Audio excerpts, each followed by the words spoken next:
இப்போ நம்ம தேங்காய் பருப்பு இனிப்பு பணியாரம் செய்ய போகிறோம். தேவையான பொருள் வந்து பச்சைக்கடலை பருப்பு இந்த டம்ளரில் 3 கிளாஸ் போட்டு ஒரு 5 நிமிஷம் ஊற வச்சு வேக வச்சு எடுத்து வச்சுருக்கேன். இது வந்து ஏலக்காய், திராட்சை, ஒரு அரை மூடி திருவன தேங்காய், 1.5 வெல்லம், இது வந்து மைதா மாவு.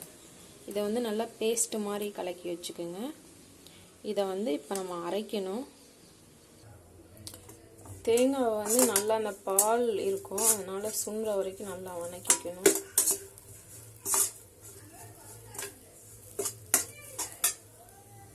ஒரு அரை ஸ்பூன் நெய் ஊற்றிக்கிறோம்.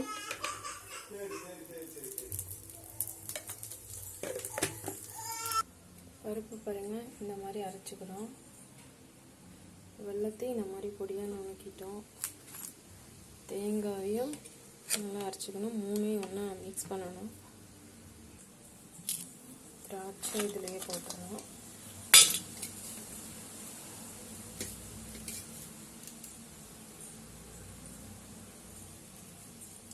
கொஞ்சம் ஏலக்காவும் போட்டுருவோம்.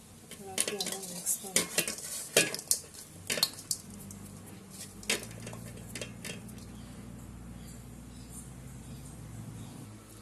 இந்த மாதிரி சின்ன சின்ன உருண்டையாக நல்லா பிடிச்சி வச்சுட்டு மைதா மாவு ரெடி பண்ணி வச்சுருக்கோம், கலக்கி வச்சுருக்கோம். பேஸ்ட் மாதிரி இருக்குது. நான் எண்ணெய் போட்டு தான் செய்கிறேன். எண்ணெயும் போடலாம், நெய்யும் போடலாம்.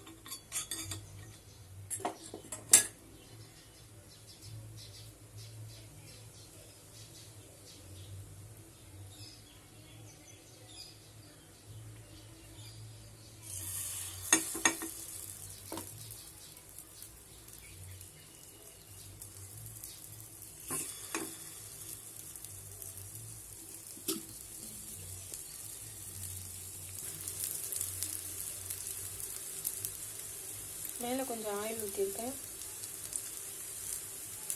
திருப்பி விட்டாச்சு.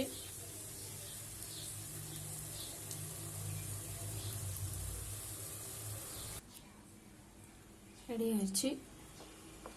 அவ்வளோதான்.